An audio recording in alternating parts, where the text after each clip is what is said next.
আমি বুঝি না দেশটাতে কোনো একটা গৃহযুদ্ধ এটা শুরু করার পূর্ব লক্ষণ কিনা এগুলো আলেমদের পথ বন্ধ করা মুখ বন্ধ করার চেষ্টা যখনই যেই দেশে হয়েছে সেখানে আল্লাহর গজব পড়েছে ডাইরেক্ট আল্লাহর গজব পড়েছে বাগদাদের মতো পাইকারি সবাইকে জবাই করবে আমি হেফাজত সরকারের কাছাকাছি আমি আহলে হাদিস সরকারের শুভাকাঙ্ক্ষী এগুলা বললে বোধহয় ছেড়ে দেবে জোরে বলেন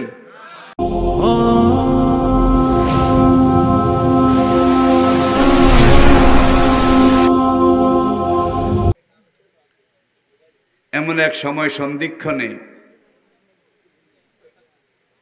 আজকে আমি আপনাদের সাথে কথা বলছি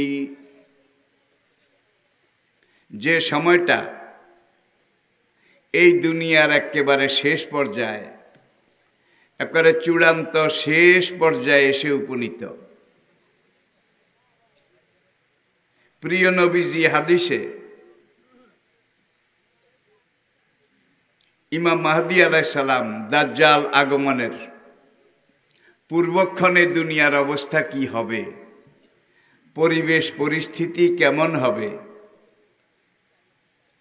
৭০টা লক্ষণ নবীজি উল্লেখ করেছেন ৭০টা লক্ষণের মধ্যে ৬৫টা হয়ে গেছে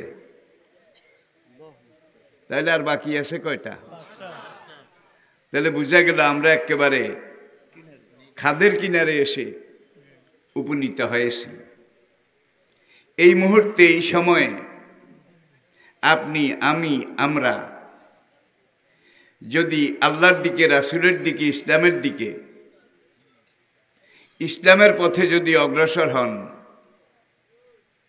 ইসলামকে রক্ষার জন্যে ইসলামকে প্রতিষ্ঠা করার জন্যে ইসলামকে শিখার জন্যে শিখানোর জন্যে ইসলাম প্রচার করার জন্যে কোনো প্রচেষ্টা কোনো রকমের আপনি চেষ্টা প্রচেষ্টা যদি করেন আর ইসলামের হুকুম আহকামগুলোকে শক্ত করে ধরে রাখেন ফালাহু আজরু মিয়াতে শাহিদ তাদের এক একজন উম্মতের আমলনামায় আল্লাহ পাক ১০০ শহীদের সওয়াব লিখে দেবেন সময়টা কিন্তু সেই সময় পরিশ্রম কম লাভ অনেক বেশি পুরা দুনিয়ার এমন একটা পরিবেশ পারিপার্শ্বিক অবস্থা পরিস্থিতি এখন আমরা আপনাদেরকে ইসলামের কথা বলতে যাওয়াটাও সবচেয়ে বেশি ঝুঁকিপূর্ণ তারপরেও ওলামায়ে কেরাম দায়ী আল্লাহ তারা জীবনের ঝুঁকি নিয়ে জাতির কাছে ইসলামের কথা বলছে আপনারা জানেন গত এক সপ্তাহে কয়েকটা ঘটনা ঘটে গেছে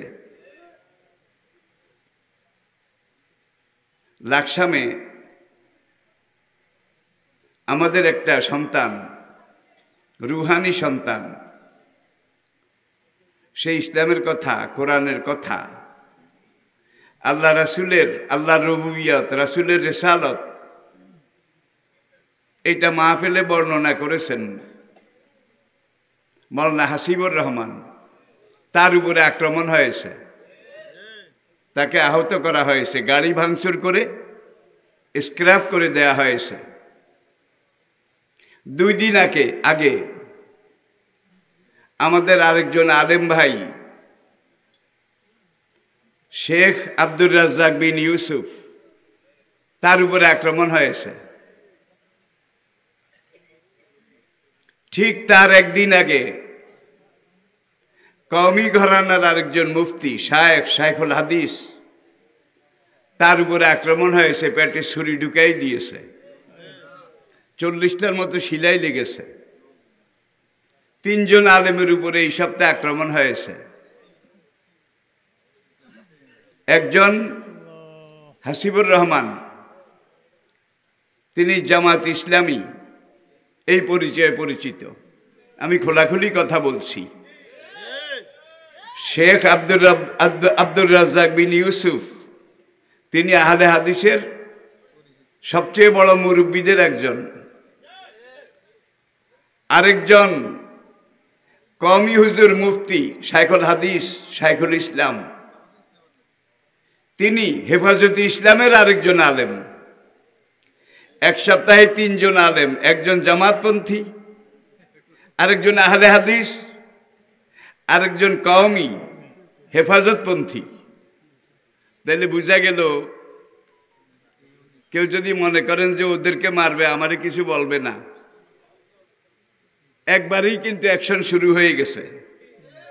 আর আমাদের এই ময়দানে এই 3টা ফরিক, আর এই 3টা ফরিকের ওলামায়ে কেরাম, তাদের গতিবিধি, তাদের কার্যক্ষমতা, কার্যকারিতা সবচেয়ে বেশি। কওমি ভাইয়েরা মনে করেছে আক্রমণ করলে জামাতের উপরে করুক, আমরা তো ভালো আছি। আবার আহলে হাদিসের ভাইয়েরা তারা মনে করেছেন জামাতের উপরে আক্রমণ হোক, আমরা তো ভালো আছি। এইবার আব্দুর রাজ্জাক বিন ইউসুফ বহুত বড় মানের আলেম, কিন্তু তার উপরে আক্রমণ হয়েছে, তাহলে বাদ গেল কারা? তবে দুশমন এখানে একটু ভুল করেছে, বিরোধীদের এখানে একটু ভুল হয়ে গেছে। একত্রে ভীমরুলের চাকে ঢিল মেরে এটাকে ধ্বংস করা যায় না, এটা সম্ভব না। যে জিনিসটা এখানে আমাদের চিন্তার খোরাক যোগায়, এক গৃহস্থের বাড়ির দরজায় আখ খাচ্ছিল, আখ 3 জন লোক, তারা জাতি ধর্ম বিভিন্ন হলেও একত্রে খায়, একত্রে চলে। 3 জনের বন্ধুত্ব, একজন মুসলমান, আরেকজন হিন্দু, আরেকজন খ্রিস্টান।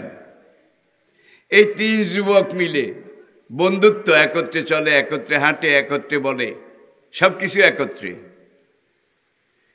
এই 3 জন গৃহস্থের আখ খেতে ঢুকে আখ খাইছে।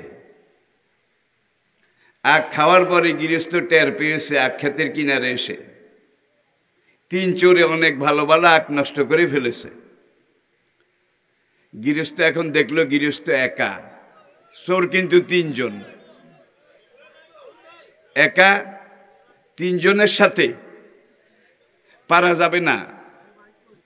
একত্রে একাকী 3 চোরকে দমন করা যাবে না। গৃহস্থ একটা পলিসি নিল। প্রথম মুসলমান ওই চোরটাকে জিজ্ঞাসা করে, বেটা তোর নাম কি? চোর বলে, আই এম আব্দুর রহিম, আমি মুসলমান। এখন গৃহস্থ বলে, তুই তো মুসলমান, ইন্নামাল মুমিনুনা ইখওয়াতুন, এক মুসলমান আরেকজন মুসলমানের ভাই। তুই আমার খাতের আখ খেয়েছিস, খুব ভালো করেছিস, পারলে আরেকটা খা। দিনী ভাইকে না খাওয়াইলে কারে খাওয়াবো? এইবার কয়, তোর নাম কি?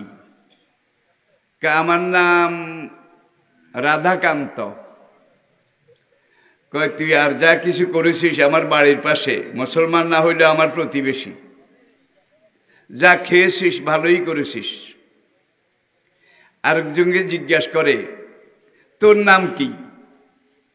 সে তার নামটা বলল, মিস্টার অমুক, খ্রিস্টান। কয়, তুই মুসলমান না হলেও মুসলমানের কাছাকাছি, কারণ আহলে কিতাব। আমরা যে ঈসাকে নবী মানি, তুই খ্রিস্টান, ঈসা নবীর উম্মত। এই হিসাবে আমার আহলে কিতাব, তুই মুসলমানের কাছাকাছি, খেয়ে ভালো করেছিস।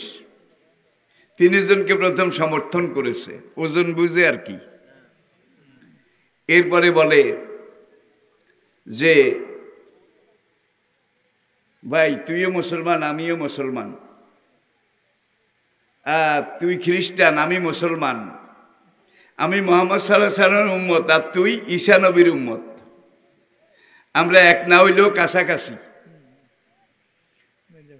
এখন এই মুশরিক শালা, সে আমার রাগ খাইল কেন? তোরা একটু আমার লগে আয়, এই শালারে সাইজ করি। এই 2 প্রতিবেশীকে নিয়ে খ্রিস্টান বেডারে একেবারে শেষ। শত্রু একটা কমছে, চোর একটা মাইনাস হয়েছে। এরপরে খ্রিস্টান বেটাকে জিজ্ঞাসা করে বাইবেলে যে 12 কমান্ডমেন্ট, 12টা আইন, 12টা বিধান বাইবেলে, সেখানে চুরির ব্যাপারে কি কথা লেখা আছে, আরেকজনের জিনিস নেওয়ার ব্যাপারে, ধরার ব্যাপারে, শোয়ার ব্যাপারে, খাওয়ার ব্যাপারে। তখন খ্রিস্টানটা সাদামাটাভাবে বলল, আসলে বাইবেলে নিষেধ। কয় তুই তো খ্রিস্টান, বাইবেলে যেই চুরি নিষেধ করেছে তুই আমার খাতে রাখ, তোর আসমানি কিতাব লঙ্ঘন করে খাইলি কেন? এই কথা বলে এখন এই বেডারে শেষ। ওই দুজন কিন্তু প্রথম থেকে চুপ করে আসে, ওরে মারে, আমারে তো মারে না, ওকে ধরে, আমাকে তো ধরে না। এইভাবে হিন্দু বেটাকে জিজ্ঞেস করলো, তুই খাইলি কেন? তোর সত্য যুগ, ত্রেতা যুগ, দাপর যুগ, কলি যুগ, বেদে উপনিষদে অতীতের যেই কোনো ধর্মগ্রন্থে কিন্তু পাপ যেটা, সেটাকে পাপ বলা হয়েছে। কোনো ধর্মগ্রন্থে পাপকে পুণ্য বলা হয়নি। সেটা হিন্দু ধর্ম হোক, মুসলিম ধর্ম হোক, খ্রিস্টান ধর্ম হোক, অন্যায় অন্যায়, এটাকে কোনো ধর্ম কোনো যুগে সমর্থন করেনি। এইভাবে যে তুই মুসলমান ভাই খেয়েছিস, ভালো করেছিস, এই মালাউন বেটা হিন্দু খাইল কা, ওই বেটারে সাইজ করেছে। এইবারে খ্রিস্টান শালা খাইল কেন, তারে সাইজ করেছে। এইবার চোর একজন আর গৃহস্থ একজন, এইবার সমান সমান। তুই তো মুসলমান, কোরআনে চুরির ব্যাপারে কি বলা আছে? কি কোরআনে নিষেধ আছে, কোরআনে নিষেধ আছে। ওলা তুসরিকু আস-সারিকু আস-সারিকাতু ফাকতাউ আইদিয়াহুমা, অনেক জায়গায়।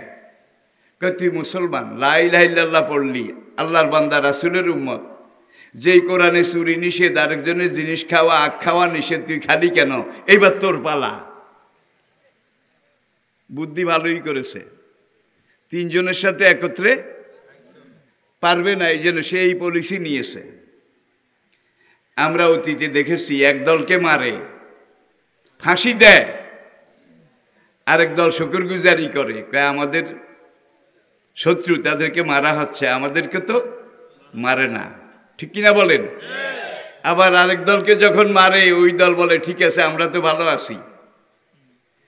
এইবার কিন্তু তিনু চোরের উপরে একত্রে মায়ের পড়েছে। একজন জামাতপন্থী, আরেকজন আহলে হাদিস, আরেকজন হেফাজত কওমি। তাইলে বুঝা গেল, আপনারা হেফাজত করেন, আহলে হাদিস করেন, জামাত করেন, চরমনাই করেন। হালাকুখা যখন বাগদাদে ঢুকেছিল, বাগদাদ নগরী আক্রমণ করেছিল, আপনারা জানেন ইতিহাস। হারুনের রশিদের বাগদাদ, মামুনের বাগদাদ, যেই বাগদাদ ছিল মুসলিম দুনিয়ার কেন্দ্রীয় রাজধানী, যেই বাগদাদের সায়েন্স ল্যাবরেটরি দারুল হিকমা, যেই বাগদাদের কসরে আবিয়াজ, যেখান থেকে ইবনে সিনার মতো, আল রাজির মতো, মোহাম্মদ বিন জাকারিয়ার মতো বড় বড় জ্ঞানী, বিজ্ঞানী, চিকিৎসা বিজ্ঞানী যেই বাগদাদ থেকে তৈরি হয়েছিল।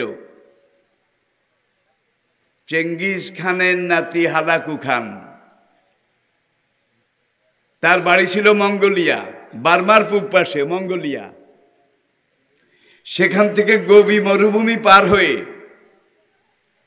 সে গিয়ে যখন বিশাল বাহিনী নিয়ে বাগদাদ নগরী আক্রমণ করলো মুসলিম সভ্যতাকে ধ্বংস করার জন্যে, সেই সময় যারা বাদশা ছিল তারা তো গায়ে তেল মেখে, নাকে তেল দিয়ে ঘুমাইতো। তারা নো চিন্তা, ডু ফুর্তি, দুনিয়ার আরাম আয়েশ, ভোগ বিলাস, এগুলোর মধ্যে রাজা, উজির, মন্ত্রী, তারা সব একদিকে অর্থের পাহাড়, আরেকদিকে বিলাসিতা, বাবুগিরি, এগুলা করে তারা নিজেদের শরীরে তেল মাজতেছিল।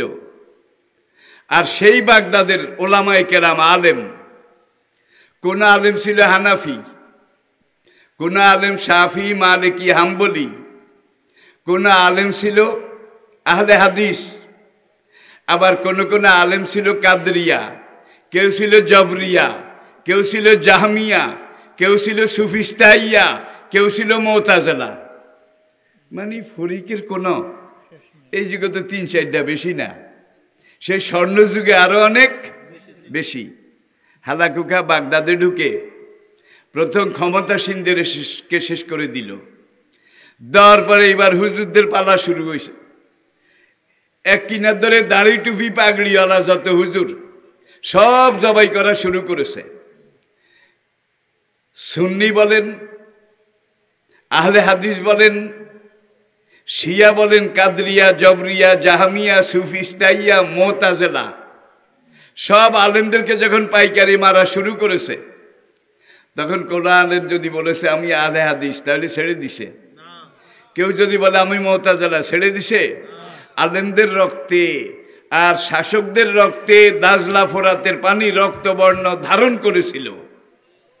এবং হালাকু খাঁ সেই সোনালী যুগের মুসলমানদের বাগদাদ নগরী আগুন দিয়ে জ্বালিয়ে দিয়েছিল, সব ছারখার করে মেসমার করে দিয়েছিল। কোনো আলেমকে আর জীবিত রাখেনি। শাসক তাদের কোনো অংশীদার কাউকে বাকি রাখেনি। যাওয়ার সময় 10,000 মুসলিম পরিবারের তরুণী, তম্বি, সুন্দরী মেয়ে তাদেরকে বন্দী করে মঙ্গোলিয়া নিয়ে গেছিল। ও নিজের দেশে মঙ্গোলিয়াতে নিয়ে তারপরে এই মেয়েগুলাকে সেই হালাকু খান, যাকে আমরা জানি বব্বর হালাকু খান, কি বব্বর হালাকু খান, ইতিহাসে যার পরিচয়, সে নিজে রাখলো। ওই তরুণী মন্ত্রীকে দিল, উজিরকে দিল, নাজিরকে দিল, সেনাবাহিনী প্রধান, সেনা অফিসারদেরকে দিল, আমলাদেরকে দিল। অর্থাৎ 10,000 মুসলিম তরুণী, তাদেরকে এইভাবে মন্ত্রী, আমলা, শাসক তাদের মধ্যে ভাগ করে দিল। মেয়েগুলা কিন্তু সোনালী যুগের মেয়ে, কুরুনে সালাসা, সাহাবি, তাবি, তাবে তাবির যুগ, সোনালী যুগ তারা পেয়েছিল। ইসলামের সোনালী শিক্ষা তারা পেয়েছিল। এই মেয়েগুলাকে যখন এইভাবে দিয়ে দিল, যেই পুরুষের ভাগে যেই মেয়েটাকে দেওয়া হলো, সেই মেয়েটা রাতের বেলা পুরুষটা যখন তার দিকে অগ্রসর হচ্ছিল, মেয়েটা প্রথম ব্যারিকেড সৃষ্টি করলো। হ্যাঁ, তুমি আমাকে পেতে চাও, আমি এখন তোমার অধীন, কোনো অসুবিধা নেই, তবে আমার একটা দিন আছে, ধর্ম আছে, আমি মুসলিম, আমার ধর্ম ইসলাম, তুমি আমাকে ভোগ করতে পারবে, আগে তোমার আমার মধ্যে বিয়ে হতে হবে। এখন ওই মন্ত্রী, মিনিস্টার, শাসক জিজ্ঞাসা, বিয়ে কি জিনিস? কয় তুমি আগে লা ইলাহা ইল্লাল্লাহ পড়ো, কারণ আমি আগে পড়েছি। দেখেন, দেহ দেবে কিন্তু এইভাবে দেবে না। কয় না, আমি কালমা পড়তে রাজি না। কয় তাহলে এই মুহূর্তে ওই মেয়ে বলে আমি আমার নিজকে জবাই করে দেব, আমি তোমার কাছে থাকবো না। হয় তুমি কালেমা পড়বে, তাহলে আমার এই দেহ, আমার সৌন্দর্য, জীবন, যৌবন সব আমি তোমাকে ভোগ করতে দেব। আর নারী, নারীত্ব এটা এমন এক সম্পদ। ওই সরকারি কর্মকর্তা, মন্ত্রী, আমরা যখন দেখলো মেয়েটা একেবারে হ্যান্ডসাম, রূপ সুষমা, লাবণ্য করার অভাব নাই, সে তখন কালেমা পড়ে মুসলমান হলো। এইভাবে যেই মেয়ে যেই ঘরে গিয়েছে, শিলাদেবীর মতো একটা মেয়েও আত্মহত্যা করে নাই, নিজেদেরকে বাঁচিয়ে রেখেছে।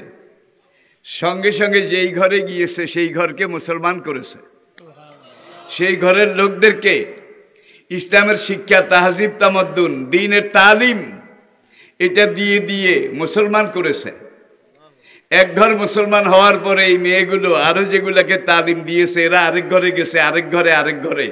আল্লাহর কসম, 10 বছর পরে দেখা গেল বিশাল মঙ্গোলিয়া, এই পুরা রাষ্ট্রের প্রত্যেক ঘরে ঘরে ইসলাম পৌঁছে গেছে। নর নারী সবাই মিলে সেখানে লা ইলাহা ইল্লাল্লাহ জিকির করতেছে। আমরা মোগলের ইতিহাস জানি, মোগল বাবর হুমায়ুন। এই মোগল কিন্তু মঙ্গল থেকে, ওই মঙ্গোলিয়া, বাবরের বাড়িও মঙ্গোলিয়া। আর বাবর বাংলাদেশে, এই ভারতবর্ষে এসেছিল একজন মুসলমান বিজেতা হিসাবে, শাসক হিসাবে। যে মঙ্গোলিয়া তারা নাস্তিক ছিল, বেদিন ছিল, বেঈমান ছিল। 10,000 মেয়ে, তারা জীবনের ঝুঁকি নিয়ে পুরা মঙ্গোলিয়াকে একটা পরিপূর্ণ ইসলামী রাষ্ট্রে পরিণত করেছে। 10,000 মেয়ে। আর আমরা 17 কোটি। 17 কোটির মধ্যে আমরা কিন্তু 92% কি মুসলমান।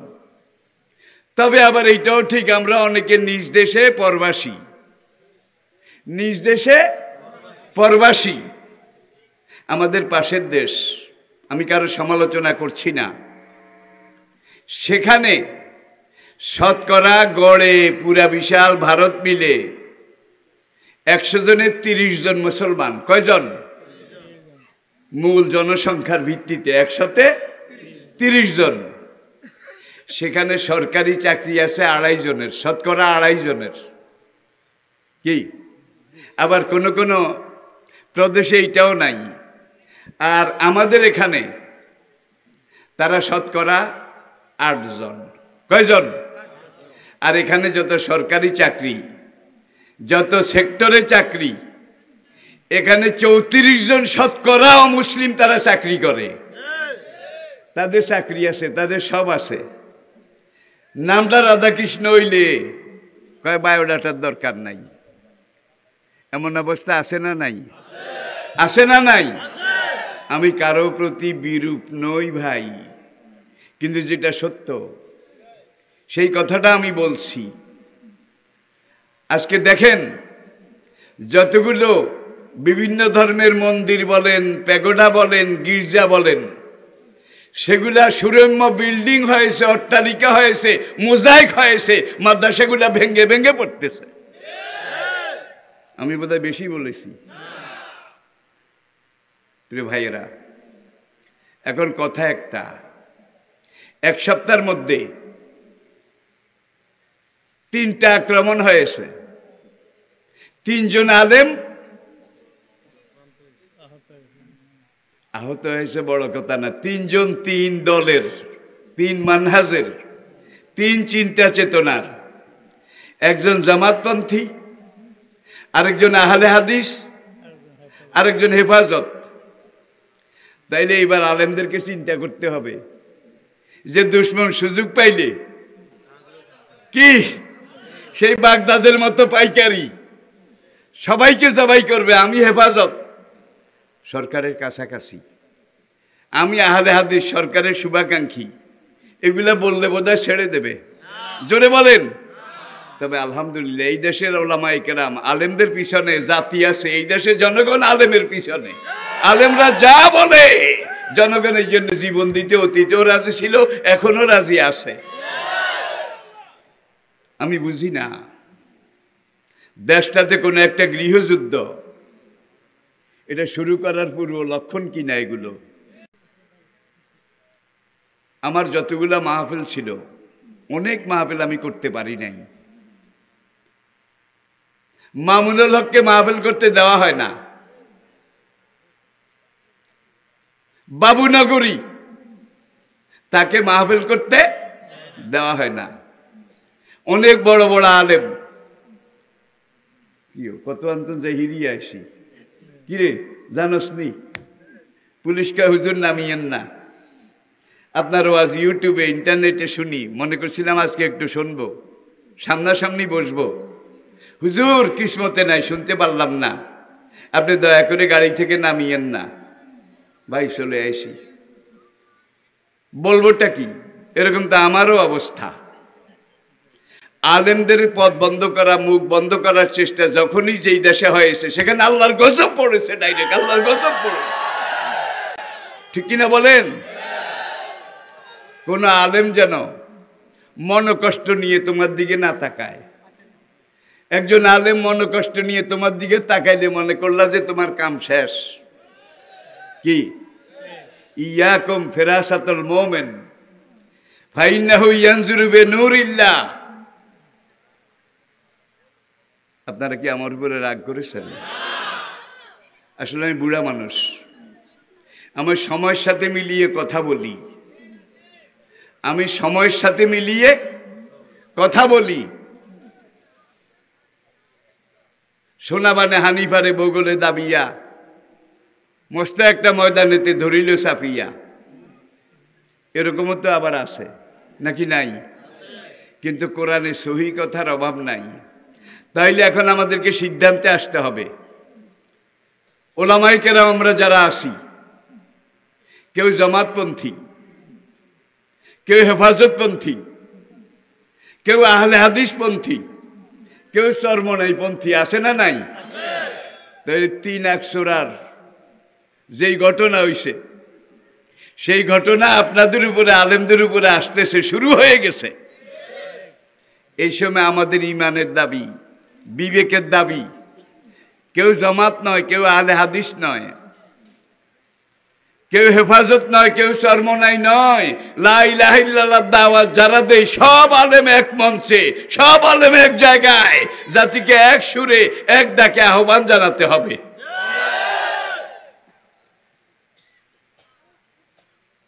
এটা এখন সময়ের দাবি। এটা ছাড়া আমি তো মনে করি নিস্তার পাওয়ার অন্য কোনো পথ নাই। তবে যারা আহলে হাদিস তারা বলে আমাদেরটাই 100% ঠিক, আর অন্যগুলা জাল জয়ীফ। এই কথা অতীতে কোনো সময় ছিল না, এখন বলার দরকারটা কি? কি আহলে হাদিস আগে ছিল না? ছিল না?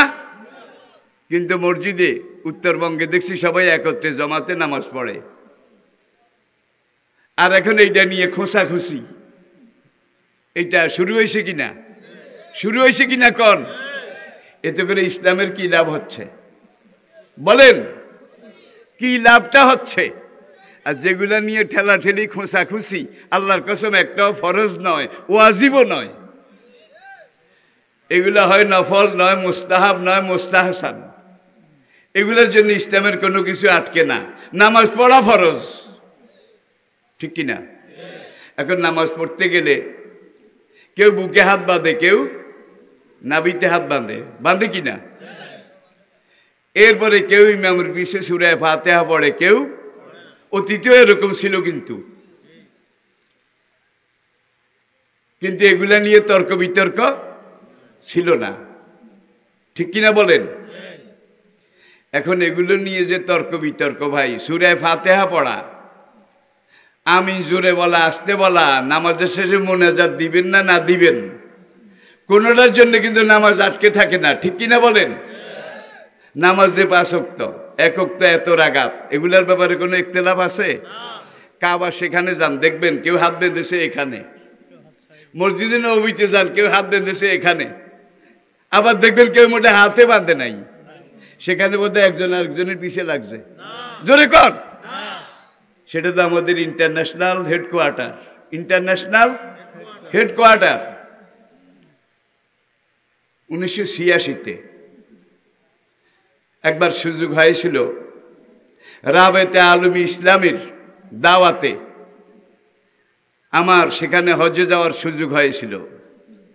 সৌদি আরবের রাষ্ট্রীয় মেহমান হিসেবে সাইদে সাহেব, আমি, বাংলাদেশের এই 2 জন আলেম, এছাড়া ছিলেন বিচারপতি মুস্তফা কামাল, মারা গেছেন, ব্যারিস্টার তমিজুল হক, তিনি এখনো জীবিত আছেন, জাতীয় প্রফেসর ডক্টর নুরুল ইসলাম, সবাই কিন্তু বাংলাদেশের একেবারে কি টপ র্যাঙ্কের ব্যক্তি।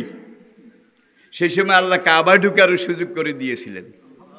এটা কিন্তু রাষ্ট্রীয় মেহমান না হইলে হয় না, সম্ভব না। তা আমরা সাইদ হিসাবে আমি বিশেষ করে বাবে উম্মেহানিতে এখানে নামাজ পড়তাম, কোরআন তেলাওয়াত করতাম। বা এইভাবে হইতে হইতে আসরের নামাজের একামত হয়ে গেল, আমরা দাঁড়াইলাম।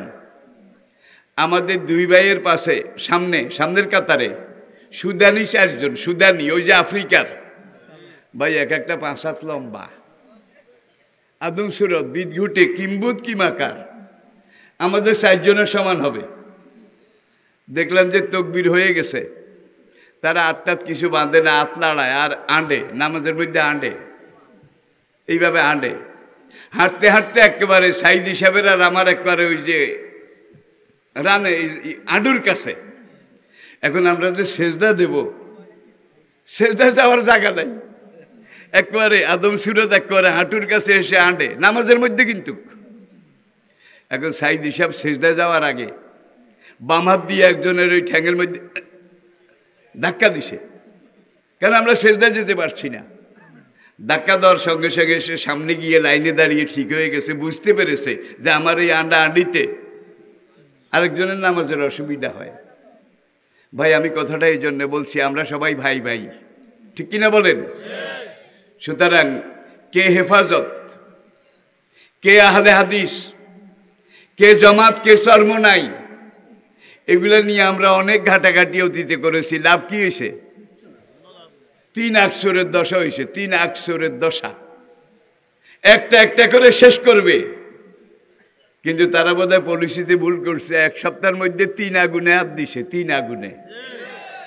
এই সময় ওলামায়ে কেরাম এক হওয়া ছাড়া, জাতি এক হওয়া ছাড়া, আহলে হাদিস, আহলে হক,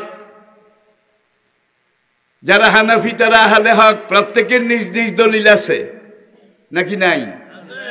তাইলে অতীতেও দলিল অনুযায়ী তারা আমল করেছে, এখনো করছে।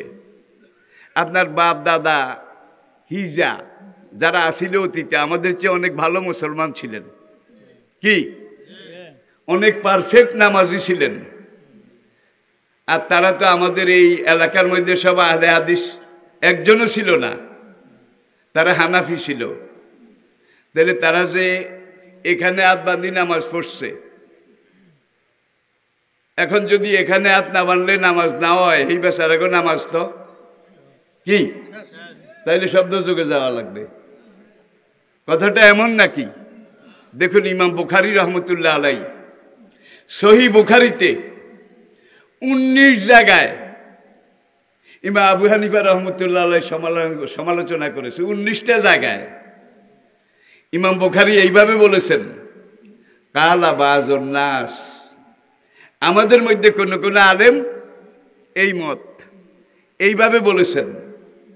কিন্তু কোন সময় ইমাম আবু হানিফা রহমতুল্লাহ আলাইকে একবারে ধাক্কা মেরে কোনো কথা, খোঁচা দিয়ে কোনো কথা বলেননি। ধাক্কা ধাক্কি খোঁচাখুচি বন্ধ করেন, ঘরে আগুন লাগছে। এখন আপনার ঘরে যখন আগুন লেগেছে, এখন আপনার আত্মীয় স্বজন পাশের বাড়ির আহলে হাদিস তারা আইলো, এখন আপনি কন আসতে কয় জোরে কই, কয় খবরদার আমার ঘরে বালতি পানি মারিও না, তাইলে ঘর রক্ষা পাবে, ঠিক না? আপনার গাই গরু একটা আছে, সেই অস্ট্রেলিয়ান জাতের, 30 থেকে 40 কেজি দুধ ডেইলি দেয়। কথার কথা বুঝার জন্য বলছি, গরু থাকা লাগবে না, মশলা বুঝেন। খালপাড়ে কাঁচা ঘাস খাওয়ার জন্য বেঁধে রেখেছেন। বিশাল 5 মণ ওজনের এই গাই গরু, এটা রশি পেঁচায় খালে পড়ে গেছে। খালে পড়ে এখন নাক জাগায় আর ছটফট করে। আপনি গিয়ে দেখেন তো গরু তো মরে মরে। এখন আপনার দায়িত্ব কি? আশপাশে কোনো মানুষ আছে কিনা, ভাই দৌড় দেন, ভাই দৌড় দেন, ভাই দৌড় দেন, ঠিক কিনা বলেন? কারে করে বলায় না, আমি আর আমার গরু, আমারটা আমি বুঝবো। বাডুয়া লেজ দড়ি টানে, 5 মণ ওজনের গাই লেজ দড়ি টানে। একজন এই দিক থেকে আইসা কয়, ভাই কি হয়েছে? কয় গাবি পড়ে গেছে। কয় ধরবো নাকি? আমি জোরে কও না আস্তে কও? আমি তো আমিন জোরে কই। কয় আহলে হাদিস, আমি হানাফি, আমি লাস্টে কই। খবরদার আমার গরু ধরিও না। দেখছেন কারবার? একটু পরে আরেকজন আইয়া কয় ভাই ধরবো নাকি? কয় মিলাদ পড়ো না ক্যাম করো? কাই ক্যাম করি? কয় আমি ক্যাম করি না, একজন কে আমি আরেকজন লাকে আমি। কয় আমার গরু ধরিও না। এরকম আরেকজন লোক দৌড় দিয়ে আসলো, আসার পরে কয় ভাই ধরবো নাকি? কয় সর্বনাই না সর্ষি না। দেখছেন কারবার? কয় আমি সর্বনাই এতে সর্ষি না। কয় না আমি আরেকটা, আমার গরু ধরিও না। এইবার আরেকজন লোক শেষে আসলো, আসার পরে কয় ভাই কি এসে ধরবো নাকি? কয় তোমার টুপির মধ্যে দেখা যায় তালি 5টা আছে না নাই? 5 করলি।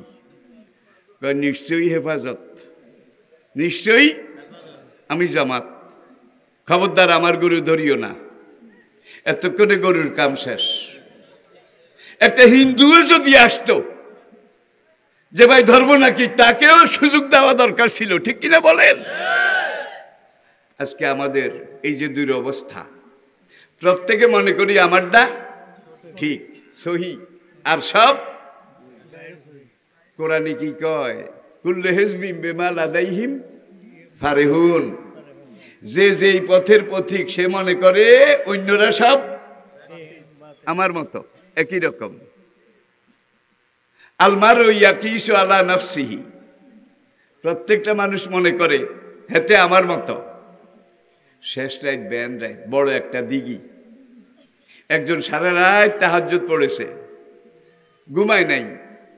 হজরের আজানের আগে আগে মাথাটা ঘুরায়, শরীরটা কেমন যেন অবসাদ অবসাদ লাগে। কয় একটু দিঘিতে যাই, ডুব দিয়ে গোসল করি আই। এইবেলা শরীর ঠান্ডা করার জন্য, পারফেক্ট করার জন্য যাই, দিঘিতে নামছে।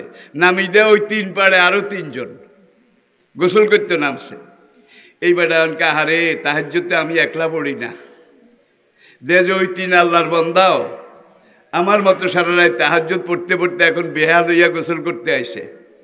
ভাই পশ্চিম পাড়ে যেতে এই জারুয়ে জেনা করছে, জেনা করি টরি মনে মনে কয় ফজর পড়ে তওবা করব, তওবার আগে একটু দিঘিতে ডুব দিয়ে গোসল করে আসি।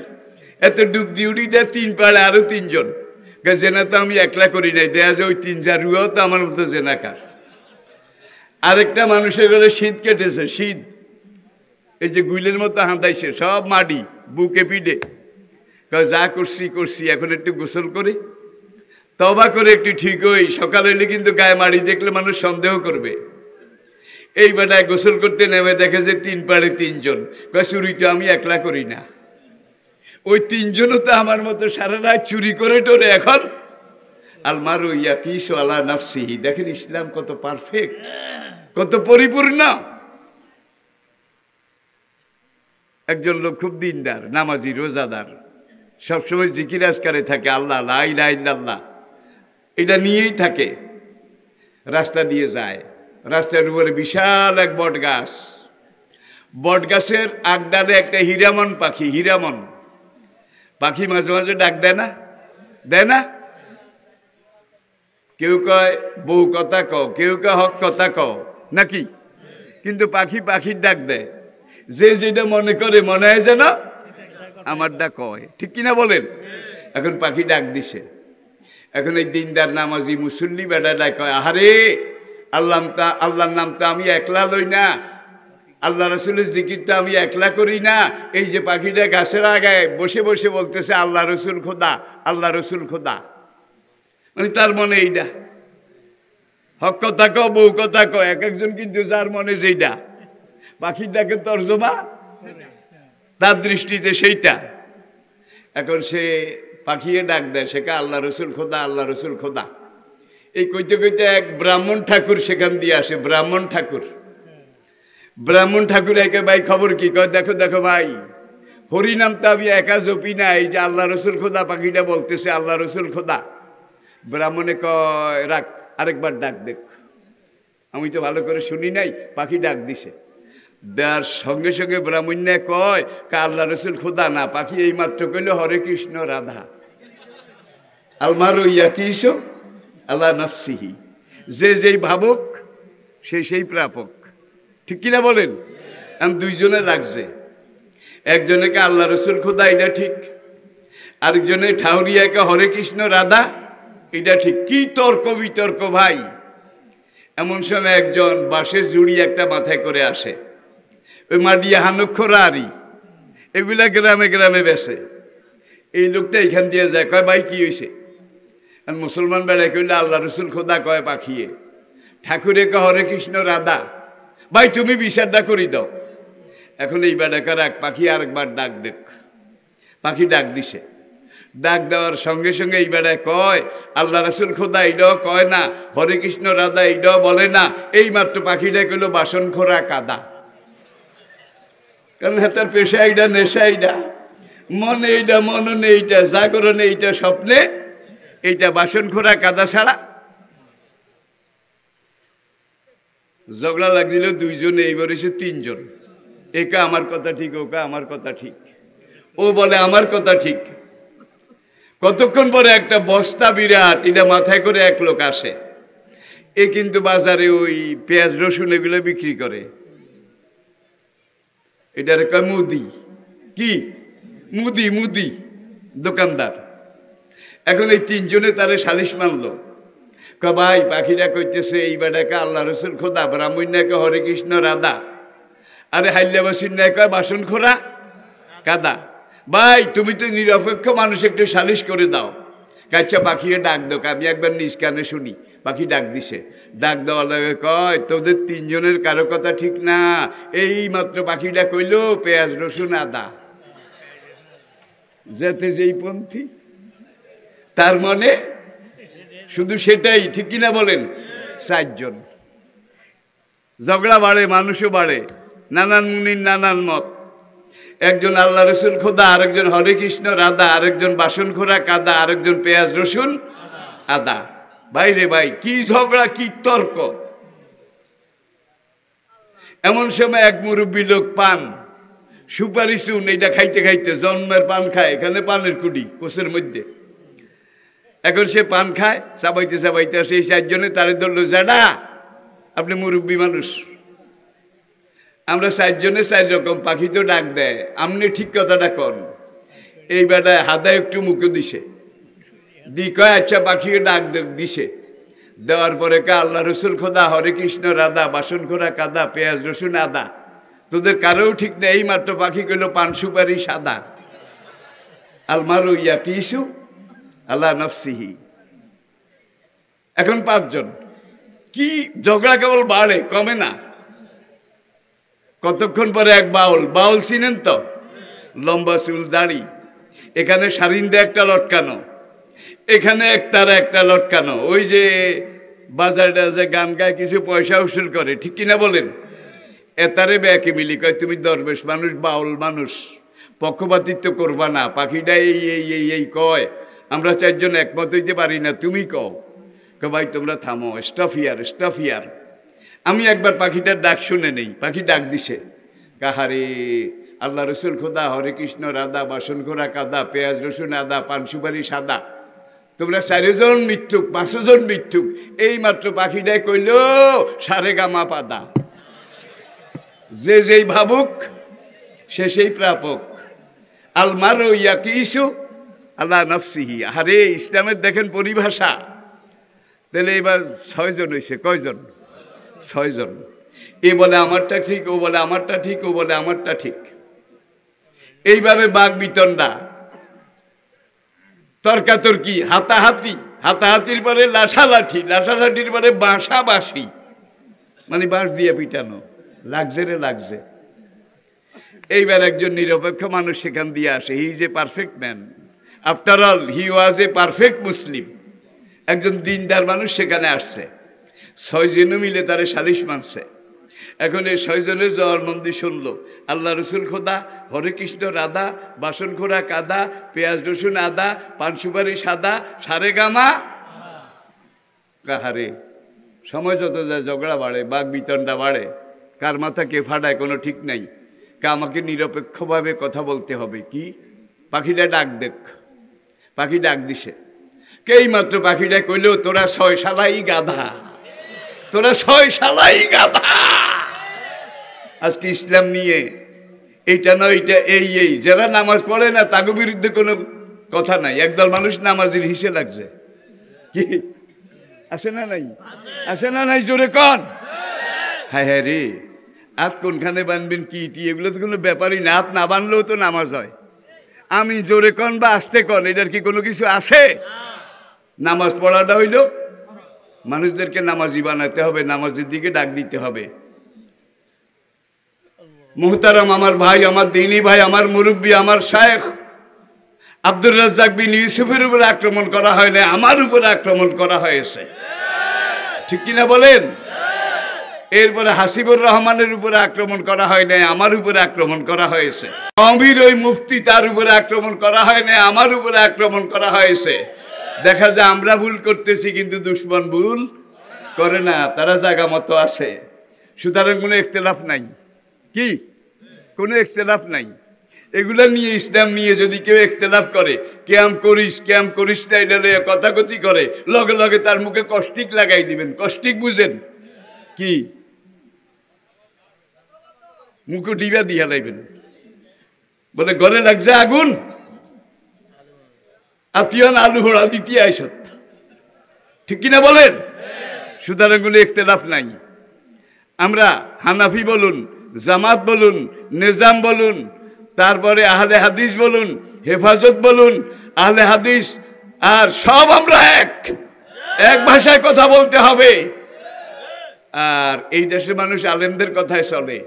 কোনো মানুষ যদি এগুলা নিয়ে ঠেলাঠেলি গুতাগুতি করে, এই এগুলো থামাল, নামাজ পড়েন, কে হাত কোনখানে বাঁধলো, এটা মহাসাগর, এক এক ইমাম এক একভাবে বাপদাদারা এটা করে গেছে, ঠিক কিনা বলেন? এটা গুতাগুতির জায়গা নাই, দরকার নাই, সময়ও নাই। এই কথা বলার দরকার আছে কিনা? জোরে বলেন, জোরে বলেন। সুতরাং মনে করতে হবে আমরা সবাই আক্রান্ত, সব তরিকার আলেম আক্রান্ত।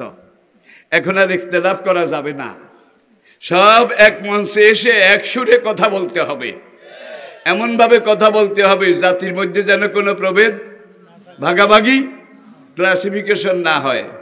আল্লাহ পাক আমাদেরকে বুঝার তৌফিক দান করুন। সবাই আত্মায়াতের কায়দায় বসুন। 2 মিনিটে মুনাজাত শেষ। 2 মিনিট গেলে খাট ধরতে পারে না। কে কইছে? কোন কিতাবে লেখছে খাট ধরতে পারে না? মুসলমান যে কালেমা পড়েছে সেই মুসলমানের খাট ধরতে পারবে? শাইখুল ইসলাম আল্লামা আহমদ শফি রাহমাহুল্লাহ আলাই, তিনি ইন্তেকাল করার পরে জামাত ইসলামের কিছু নেতা সেখানে গিয়ে তার খাট ধরেছিলেন। কি এটা আপনারা জানেন? এটা লইয়া তাগো কোনো কোনো আলেম কিছু কথা কইছে, তাগো আলেমরা তাদেরকে সাইজ করেছে, ঠিক কিনা? মেয়ের ঘরের নাতি নানির খাট ধরতে পারে না, কবর দিতে পারে না, মারা গেলে কিছুই করতে পারে না। ভাই এগুলা কোনো কিতাবে হাইন। আত্মসলা চিনেন নিও, আত্মসলা, এগুলার কোনো ভিত্তি নাই, খবরদার। আর কিও বাস সবাই বলুন বিসমিল্লাহির রহমানির রহিম। 1 নম্বরে রাখছে কি? 1 নম্বরে মানে দিস নাই, উস নাই। 2 নম্বরে ছিল ব্রাজিল, লাতিন আমেরিকার আর একটা বড় দেশ ব্রাজিল, 2 নম্বরে ছিল। এখন ব্রাজিল গেছে 3 নম্বরে, আর আমাদের পাশের বন্ধুরা আইসে 2 নম্বরে। পাশের বন্ধু চিনেন? যারা রাস্তায় মুসলমান পিটায় আমারে, যে শেখের গোষ্ঠী তুই গরু খাইছত, মুসলমানের মসজিদ ভাঙ্গে, ঠিক কিনা বলেন? আল্লাহর মায়ের আলমের বাইর। এখন সেখানে করোনা 2 নম্বরে আছে, 2nd প্লেসে আছে, আর ব্রাজিল 3rd প্লেসে আছে। বাংলাদেশের কোনো সিরিয়াল নাই, আগেও ছিল না, এখনো নাই। অনেক অনেক ভালো আছে, অনেক ভালো আছে। কারণ একটাই, এত মসজিদ দুনিয়ার কোনো দেশে নাই, এত আজান দুনিয়ার কোনো দেশে নাই, এত কোরআন তাফসির মাহফিল, এত টুপি, এত দাড়ি দুনিয়ার কোনো দেশে নাই। যখন ছাত্র ছিলাম ব্রিটিশ আমলে, তখন ঢাকা ছোট্ট ছিল, ঢাকাকে বলা হতো সিটি অফ মস্ক, সিটি অফ মস্ক। পুরো বিশ্বের মধ্যে ঢাকা ছিল মসজিদের শহর। আর ঢাকা, পুরান ঢাকা এমন এমন জায়গা আছে, এক জায়গায় খাড়াইলে 4-5টা মাইক থেকে আজানের আওয়াজ আসে, চারিদিকে। আসে না নাই? নাজিরা বাজার বংশালিয়ান্দি খাড়াইলে দেখবা ভাইরে ভাই শুধু মসজিদ আর মাইক। এত মসজিদ দুনিয়ার কোথাও নাই। জুমার নামাজ শেষ হয়, মানুষ রাস্তায় বাইরে এলে মনে হয় যেন ঢাকার মানুষ বেগুন মসজিদও হান্দাইছে, এত মানুষ। আবার সিনেমা হল বাংলে দেয়া যায়, এত মানুষ মানুষ বেগুন বোধহয় সিনেমা চাইতেও আসে। আবার হাসপাতালে যান, সেখানে গেলে দেখবেন যে বাংলাদেশের মানুষ বেগুন বোধহয় হাসপাতালও বেগুন রুগী। পিঁপড়ার চাইতেও মানুষ ঘন, যেই দেশে পিঁপড়ার চাইতেও ঘন, বিশ্বাস করেন সেই দেশে ঘরে ঘরে করুণায় সাফ হইয়া যাওয়া দরকার ছিল। কিন্তু আলহামদুলিল্লাহ, আলহামদুলিল্লাহ, এ কোরআনের বরকতে, হাদিসের বরকতে আলেমরা কোরআন হাদিস প্রচার করতেছে, আজান, মসজিদ, মিনার, এগুলার বরকতে আল্লাহ সবার চেয়ে ভালো রাখছে। এমনকি সৌদি আরব, আরাবিয়ান কান্ট্রিগুলার চাইতেও বাংলাদেশ অনেক ভালো আছে। কেউ মাজাদ গামছা বান্ধি জড়ি কয় আমরা যোগ্য লায়েক, আমরা করোনার মোকাবিলা করতে সক্ষম হয়েছি। আল্লাহকে হ্যান্ডম কদ্দুর, তাইলে আবার দেয়, ঠিক কিনা? আল্লাহতে আত্মসমর্পণ করা লাগবে। আল্লাহ রহম করেছেন, আল্লাহ রক্ষা করেছেন, আল্লাহ আমাদের উপর অনেক অনেক মেহেরবানি করেছেন, ঠিক কিনা বলেন? আমরা মসজিদমুখী হই, আমরা কোরআনমুখী হই। আর এই মাহফিলটা প্যান্ডেল এনে বানাইছে 3 কোনাইক্যা, আমার কাছে বেশি ভাল লাগে না। জায়গা আছে বালা, রাস্তার পাশে যে একটা মাদ্রাসা ঈদগাহ আছে, এখানে এটার একটু বড় করণ যায় না নি? এটারে যদি একটু বড় করণ যায়, বাড়ানো যায়, মেইন রোডের পাশে। আমি আপনাদের দৃষ্টি আকর্ষণ করছি, ইনশাল্লাহ সবাই মিলে চেষ্টা করেন যে আমরা আমাদের এই ঈদগাহ, এটাকে বদরপুরের, উত্তর বদরপুর কেন্দ্রীয় ঈদগাহ, কেন্দ্রীয় মাহফিলের জায়গা হিসাবে বানাবো। এইভাবে সবাই যদি একটু চিন্তা করেন, তাহলে 13 হাইন্দের ভিতরে হাতান লাগতো না। কিয়ামত পর্যন্ত সেখানে মেইন রোডের পাশে সেখানে মাহফিল হবে, সেখানে দর্শ হবে, সেখানে তাফসির হবে। এই ব্যাপারে আমি আপনাদের দৃষ্টি আকর্ষণ করছি। পূবে হোক, পশ্চিমে হোক, দক্ষিণে হোক, উত্তরে হোক, এই এলাকার মানুষেরই তো জায়গা নাকি? হয়তো কোনো ভাই দিয়ে দিতে পারে, আমি আল্লাহর রাস্তে দিলাম। আবার এমনও হইতে পারে উপযুক্ত দাম আপনারা ব্যবস্থা করি দেন, সেই বাইর থেকে হুঁসি টুসি এটা কিনে নিলেন, এইভাবে তো হয় নাকি? তো যাতে একেবারে মেইন রোডে বড় একটা ঈদগাহ, বড় একটা মাহফিলের জায়গা, প্যান্ডেলের জায়গা হইতে পারে, এই ব্যাপারে এলাকার যারা এখানে সারাউন্ডিং এরিয়া আছেন, আপনারা চিন্তা করতে রাজি আছেন তো? ইনশাল্লাহ আমাদের মধ্যে আর আহলে হাদিস, হানাফি